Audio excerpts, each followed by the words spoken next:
Assalamualaikum warahmatullahi wabarakatuh. Perkenalkan, nama saya Ilham Bayu Ramadan dari kelompok 1A Praktikum Mikrobiologi Lingkungan. Di sini saya akan menjelaskan mengenai mikroskop. Mikroskop sendiri merupakan suatu alat yang berguna untuk membantu manusia dalam mengamati objek yang terlalu kecil, baik itu mikroba atau benda-benda.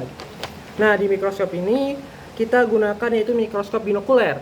Mengapa dinamakan binokuler? Karena lensa okulernya terdapat dua. Ketika lensanya okulernya terdapat satu, itu dinamakan mikroskop monokuler.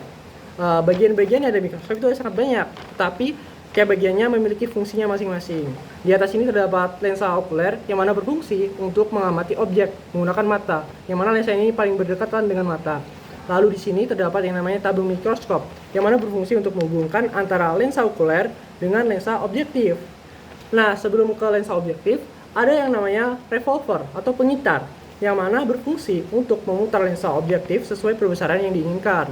Lalu terdapat lensa objektif, yang mana pada umumnya lensa objektif ini memiliki perbesaran 40, 100, 400, dan 1000 kali pembesaran. Lalu terdapat lengan mikroskop. Lengan mikroskop ini berfungsi untuk sebagai pegangan ketika suatu mikroskop ingin dipindahkan dari suatu tempat ke tempat yang lain. Lalu terdapat juga meja preparat, di mana meja preparat ini berfungsi untuk meletakkan kaca preparat. Lalu di meja preparat sendiri dilengkapi oleh penjepit dan juga skrup. Penjepit berfungsi untuk menjaga kaca preparat agar tidak bergeser.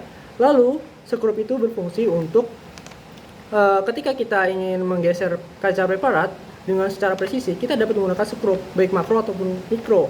Lalu terdapat diafragma yang ada di bagian bawah meja preparat yang berfungsi untuk mengatur cahaya yang masuk.